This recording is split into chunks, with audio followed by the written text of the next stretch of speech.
We're talking with Malcolm Robinson, whose new book, Paranormal Case Files of Great Britain, Volume 4, is jam-packed with spooky stories, including one that I want to ask him about, a term that I was not familiar with, earthwalkers. What does that mean?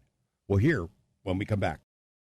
Malcolm, one of the stories told in your book uses the term earthwalker, and I don't recall ever reading that before. What is it? And tell us that tale.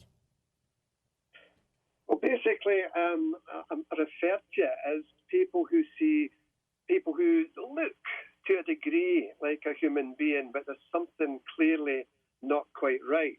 And they pick up on the fact that their faces can look like a china doll, or like the faces are like wax, and they don't seem to engage with people on a normal level. Of course, skeptics might say that's just people who's maybe escaped from a lunatic asylum or something like that. But there's quite a number of these stories where people they just seem out of place. You know, it's like when people claim to have seen the Nordics back in the day, these tall Scandinavian-looking people with the beautiful hair and the piercing blue eyes. They, back in the day, were seen in association with some, not all, UFOs. So there's certain people who, they call them earthwalkers. I mean, obviously, they have their own terminology in the Skinwalker Ranch. Skinwalkers, you know, that's not the same, but in the same kind of level, so to speak. Interesting. Let me ask you this. So you are familiar with Skinwalker Ranch a little bit. One of the phenomena that seems to have popped up there, we gave it the name hitchhikers. One of the U.S. intelligence guys who was on the property encountered something and took it home. In fact, five people who had worked on the program, OSAP, took something home with them, and it stayed with them. It spread to their family. Is there something like that akin to that phenomena in the ghost hunting world? I've heard about some of the ghost hunters who do boots on the ground, in-person research, who've had attachments that follow them home, and it's really kind of messed them up. In fact, one of the names of those guys, I'm not going to embarrass them with it, one of the names is in your book, a ghost hunter in your country who has had experiences to the point where he doesn't do it anymore. And you might know who I mean, but is there something like that? Is that a risk that comes with the territory if you do this kind of work? Well, let's be honest. Yes, there is. There is what we call contagion. And that means that a number of people have brought back to their own family homes from haunted houses or poltergeist-affected houses the phenomena as well. And, yeah, I'm aware that that's something that's happened at Skinwalker Ranch as well. But, yeah, it does overlap. It does overlap into the kind of paranormal world as well. In fact, there was one occasion when I came back from dealing with a haunted house, and I was absolutely knackered, you know, and I was reading a book. It was early in the hours of the morning, and then suddenly from behind my head came three distinct raps, and I knew straight away, George, that I had brought something back with me. Not very pleasant. Thankfully, nothing more than that happened on that occasion. But with some cases, thankfully, not them all, people can bring back stuff to their own family homes, and that's a concern. It's interesting, but it's a concern to those people who sadly have to put up with it. What do you do to get rid of it? Well, it depends. It depends how you view that. You know, will it go away accordingly of its own volition? Do you have to bring in a priest, a shaman, or anything or sage the house, you know, burning sage? I dare say people would use various things to try and get rid of that.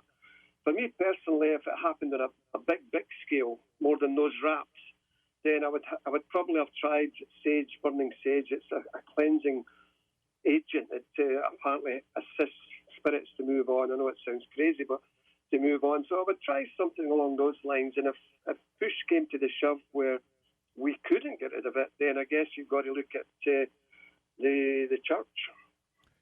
It's not crazy. The guy I'm talking about, who you would know, he's mentioned in your book, and the reason I know about him is because I tried to get him on the show. He'd written some really excellent books on these subjects, and he had quit.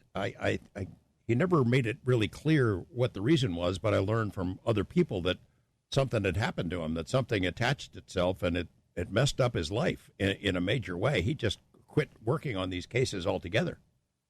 Are we speaking about Mike Hallowell?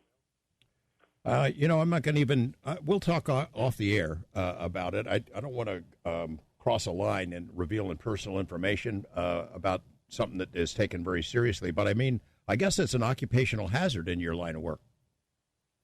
Yeah, I remember there was a wave of UFO sightings down in Dyfed in West Wales back in 1977.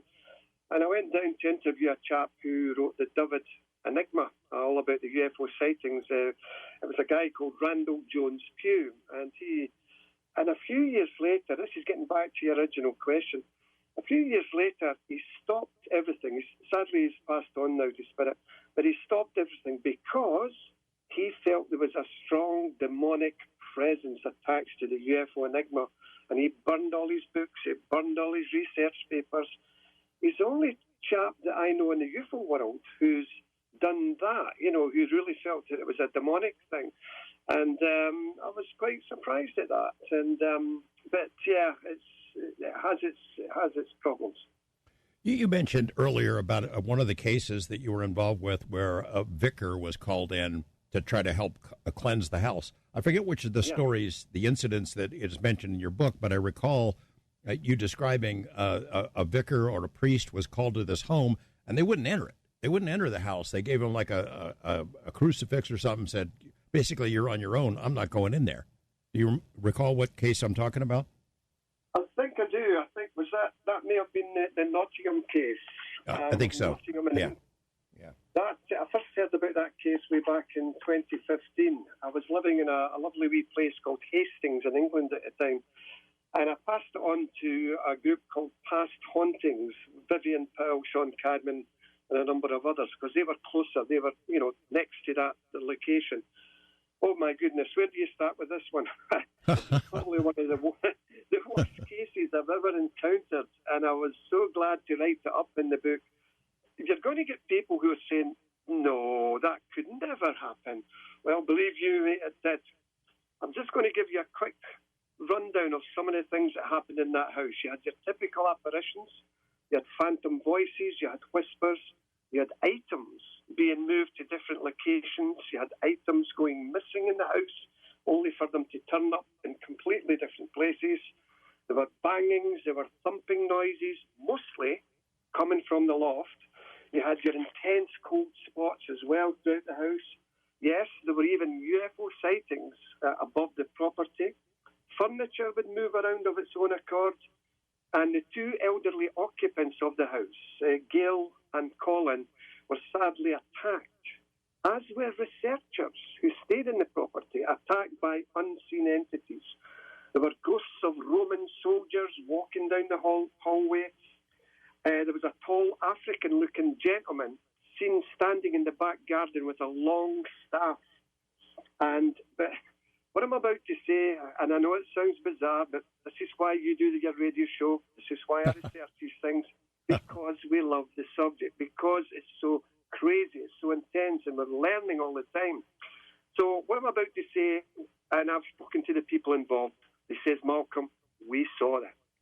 What they claimed to have seen was a very small man in dark clothing in the back garden. And then suddenly he just turned into this frog, this big yellow frog.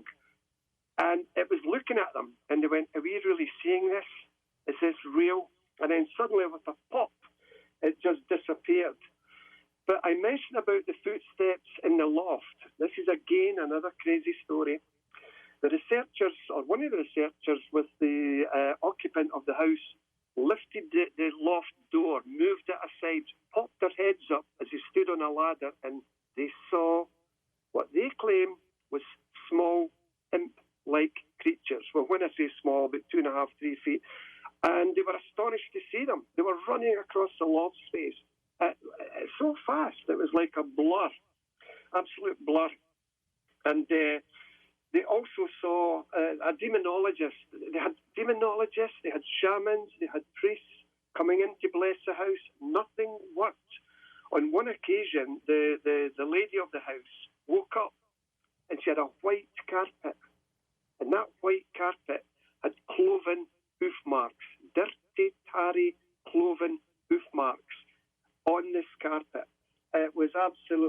astonishing, And sadly, the lady of the house passed away a few years ago, and I spoke to the gentleman, her husband, and he says, Malcolm, these things did happen.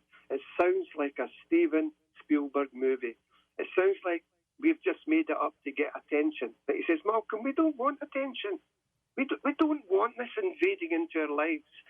And this is the problem with paranormal research. There's numerous cases across America and Canada and mainland Europe where people have to encounter these little demons and these, whatever you want to call them, These cases are real. Thankfully, they're not a great deal of them. But when you hear about them, as we did with this book, I just knew I had to put this case in the book.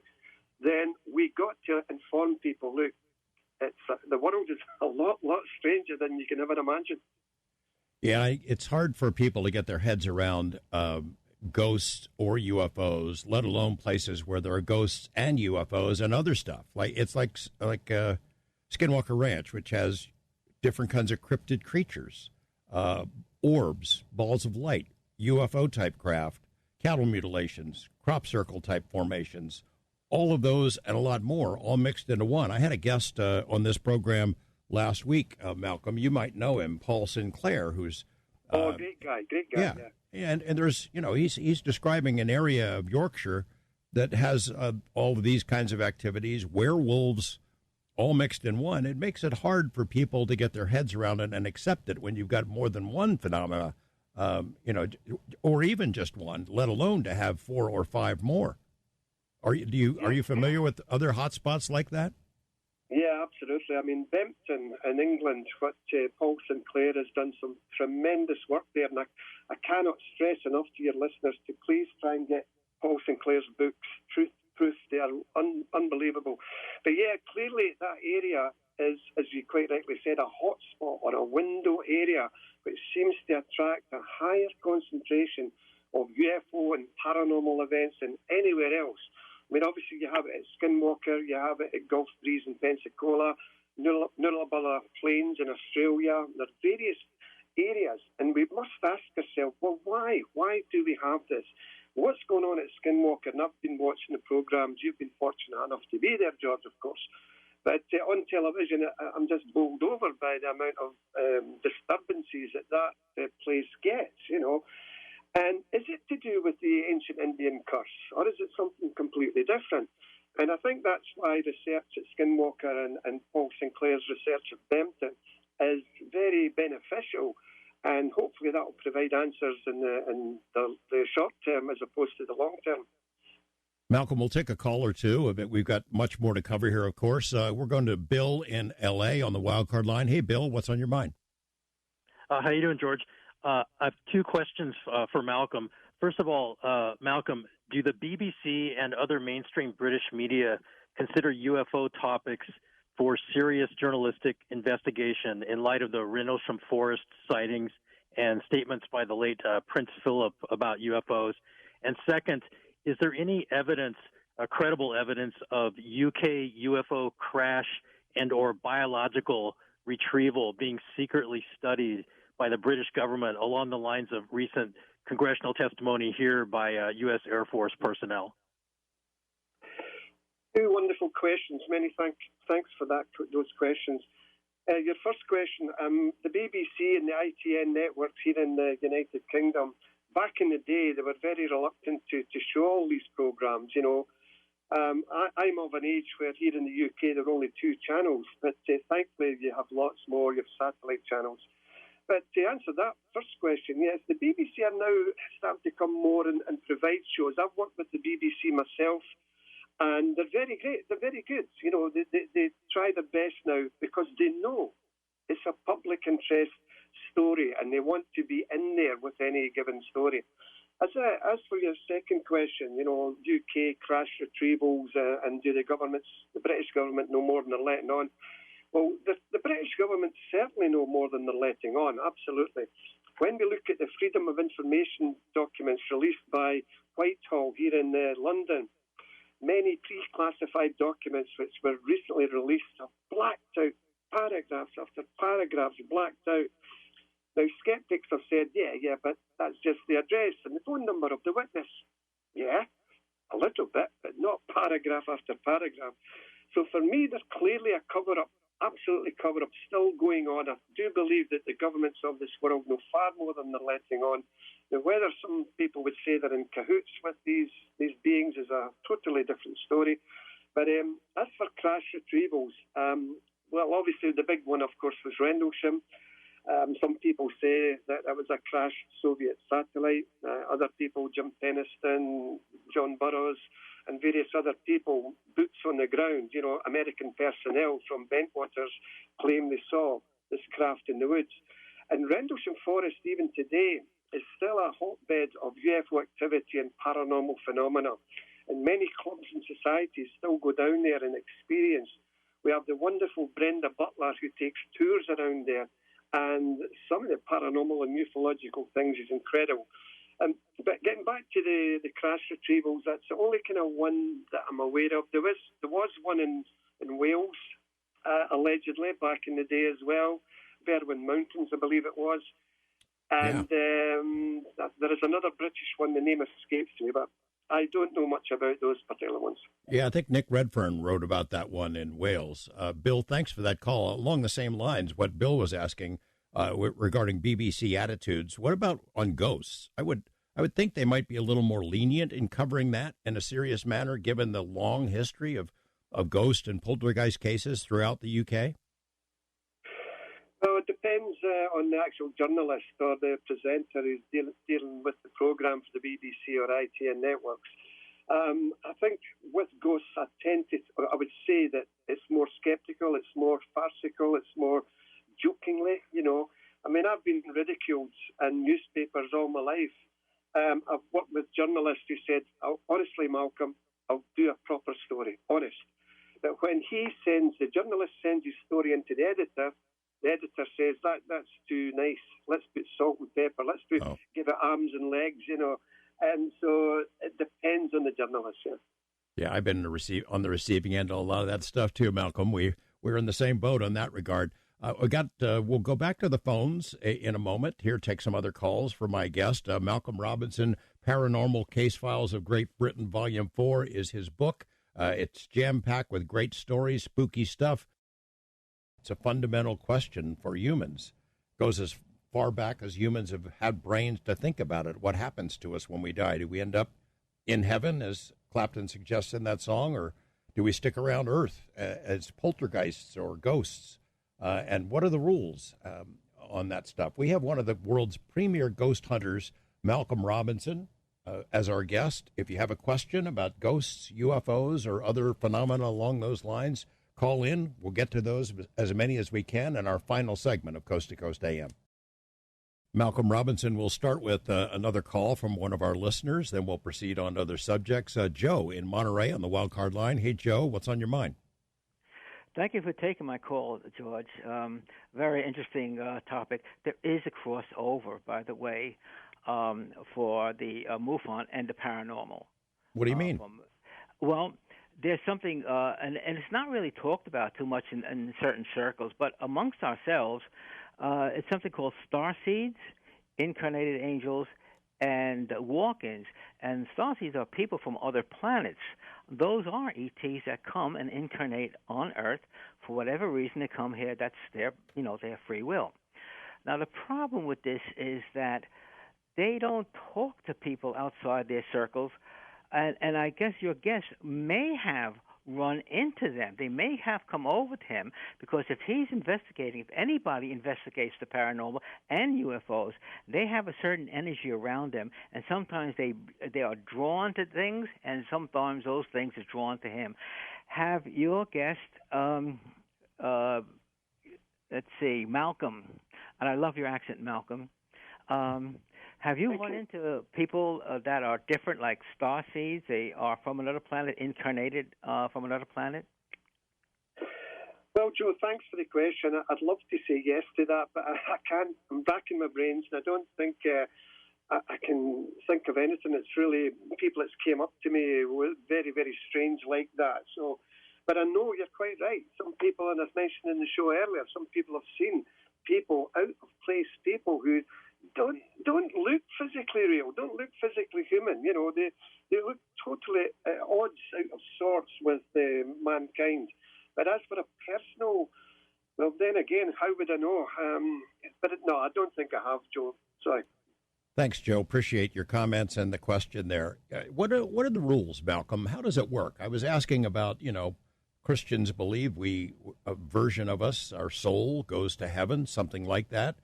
Scientists interested in consciousness are now looking at the possibility that an essence of us does go on, that we don't die, that energy can't be destroyed or created. It does go on. Your investigations show that some of these things, whether they're spirits or an essence of a person, shows up as a ghost. Why do they stay and not go on to whatever is next? Yeah, there's a number of interpretations in regards to that particular question. Some researchers may give you different answers. But for me personally, I do, well, first and foremost, let's say again, for me personally, the evidence is there is a life after death. So to answer your question, where do people go? What is the plan for those people? Now, it sounds Hollywood, but it would appear that, and we're bringing into reincarnation into this as well. But the more people are here to learn lessons, to make themselves a better human being. And as such, once they reach that kind of nirvana, for want of a better word, they would not need to reincarnate back to planet Earth. Some people talk about this afterlife, this beautiful, majestical place.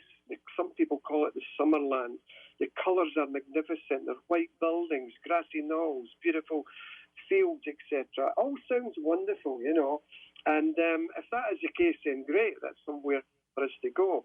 Other people tend to hang around the Earth plane as what we call as earthbound spirits. And that can be for a number of reasons, George. It could be they've died very, very quickly, and what's happened? Am I dead? And then they can't understand it. They're in spirit now. They have passed on, and some people will see them, etc. You have these anniversary ghosts. Ghosts or spirits that will only be seen on a certain date and time of the year. Why would they want to do that? But there is this other place for them to go to, and this is why spiritualism is a wonderful comfort to me as a religion. And we have some fantastic mediums working with SPI here in Scotland. We have the lovely Alison Dunlop Shanes and her husband Ian Shanes. We have Stephen Bird. And I tend to work with people I can trust and people I can, I really, you would give your life for. These psychics, Alison, Ian and Stephen, are wonderful people. And they provide that evidence that I'm looking for, as well as others. But getting back to your question, yeah, there is this other place for us to go, and it's just a great comfort for me. We got Aaron in Fountain Valley, California, with a question. Hi, Aaron. Welcome to Coast to Coast. What's on your mind? Hello, George. I am very greatly inspired by you and everything that you're concerned with, and thank you so much for taking my call. Malcolm Robinson, I just want to say your name like Malcolm Robinson, Scottish, But I have a question about psychometry. You can hear me, yes? I can hear you, yes. Yes.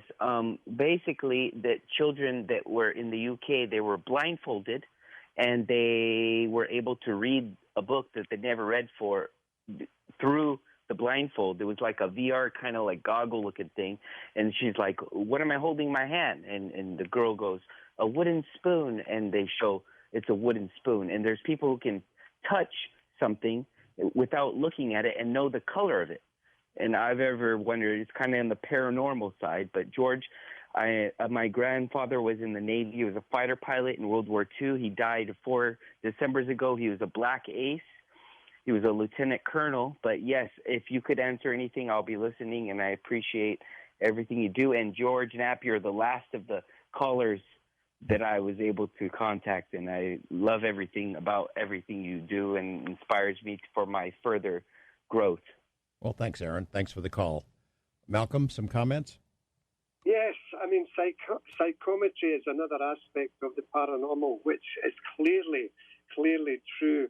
Now, I'll give you a quick, for instance. I was given a lecture at a psychic event in England some years ago. And the lady was doing psychometry. Now, for those listeners who are not unsure about what that means, is you can hold a coin or a military ribbon or a piece of clothing, and suddenly you'll get the emanations coming through that material, and you know exactly who that belonged to. Some people are so gifted in psychometry, it's incredible. Anyway, back to the story. This lady was collecting all the coins and bits and bobs from all the people in the room. And I went up and I put a little stone on her tray. And she looked at me and she looked at the stone and just kind of smiled. Now, she went to everybody's objects first, and my little stone was last. And she picked it up and she threw it away. And she screamed out, "This is horrible." And I smiled because I knew what it was. She didn't know what it was. The audience didn't know what it was. And I said to her, "What are you getting? What do you feel?" "I feel sadness. I feel horror. I feel tremendous horror with this thing. It's horror. I see people. I see uniforms. I see, this is horrible. I hate it." "What on earth is this, Malcolm? What is it?" "The stone you're holding, madam, came from Auschwitz-Birkenau. And I picked it up when I was in Auschwitz a few years ago. We did a visit. And you are correct. You are getting the horror and the angst and everything from those people. Those people walked along this path coming out of the trucks at Auschwitz. So that was trodden. That stone was trodden into the ground, and I took that as a memento, whether I should or shouldn't. And you have clearly picked up the terrifying recall from the many people who walked across that path. So that's just one of the many stories I could tell you about psychometry. It's an incredible thing. Thanks for that call. Talk for a moment about the nature of evidence. As you mentioned a couple of times during our conversation tonight, there are photos that are collected of what seemed to be a ghost. There's pretty impressive audio that's been recorded, not only just EVP, but what sounds like people speaking or footprints or footsteps, things of that sort. You could have, as you said, 6 people in a room. Only 3 of them see the phenomenon, and the other 3, when they're shown the photos, won't believe it. What is the most impressive evidence that you have seen of the poltergeist reality, and will it ever be strong enough to convince somebody who doesn't want to believe it? Well, there's the rub, George. There's the rub. What is the evidence? How do you convince the total skeptic, the debunker? Is it video footage? Is it photographic footage? Is it testimony? A lot of them will still not believe it. And even, I dare say, if they were involved in it, they would go, "Well, I don't believe this. It can't be happening to me." It's a great, great shame that we can't just prove to people that these things exist. But to answer your question, you asked me what is the most kind of incredible thing that I've ever saw. Well, I'll try and be brief because it's a long story. My stories usually are. But it's the most incredible thing that I've ever seen. So I lived in London at the time. I put on lectures in London. A lady came up to me after the close of the lecture. "Malcolm, would you like to see Spirit?" Yes, of course, yeah. So we went back to her home in Chingford. And she took me upstairs and she says, "There'll be a psychic medium coming here tonight. He's going to go into trance and a lot of stuff will happen. Are you prepared for it?" Yeah, sure. So this little room in this council house in the outskirts of London, it had no furniture in it apart from a small chest of drawers and a tall vertical bedroom unit, and it had a small red ambient light sitting on top of it. There was 4 chairs facing a black screen in the corner. This black screen was tacked from one bit of the corner of the room to the other. She says, "Behind this, Malcolm, will be our psychic. He'll be here shortly, and he'll go into trance." Anyway, this gentleman came up, and I padded him down to make sure he was not secreting any devices or trickery or anything. He was fine. I checked, I pounded on the floors of this room to see if there were any hidden cavities. I pounded on the walls to see if there were any hidden cavities. Because if I didn't do that, the skeptics would say, you didn't try to find out what's going on. So the psychic comes in, he sat in the chair, and we strapped him to the chair with heavy Velcro straps so that he couldn't get out and move about. Then the lady of the house put the light out, and then your eyes got accustomed to this red ambient light. With myself, there were 3 other people sitting facing this curtain. So the psychic's behind the curtain. And then there were these little silver bells on the walls surrounding the room, and they were all tinkling away. Nobody was near it. And then suddenly these voices, old, young, male, female, coming from 2 inches above your ear, coming from 4 inches below your chin, under your chair, up above your head. And I said to myself, somebody's throwing their voice here, but everybody was just like me. They couldn't believe what's going on here. And then suddenly, and I know this sounds bizarre, a face molded into the very fabric of this cloth where the psychic was sitting and pushed itself several inches out into the room, and you could see it moving and looking around the room. Then it retracted back. Then the small chest of drawers that was sitting next to this curtain started to wobble. Nobody was near it, George. Then it floated right up to the ceiling of this room, moved across the ceiling of the room, and gingerly came down and rested on my toes. And at this point, a voice boomed out, "Was Mr. Robinson impressed by this?" A spirit voice. And I said, I'd be more impressed if you took it back. The voice said, "We shall see what we can do." Now, George, I made the cardinal sin. You should, as you know, never ever interrupt psychic phenomena. I hooked my finger under the lip of the small chest of drawers, and I said to myself, "You're going nowhere. Okay, take it back. Take it back." And suddenly, it was like a hot knife through butter. I could not stop the small chest of drawers, which was in front of my body, moving up into the air and moving across the room. And as it did so, a tremendous burst of cold wind pervaded the whole bedroom, so bad that your breath was almost frosting up in front of you. Now, whilst that will sound an interesting story to yourself and your listeners, is it proof? I would love for you, George, and your listeners to have been there.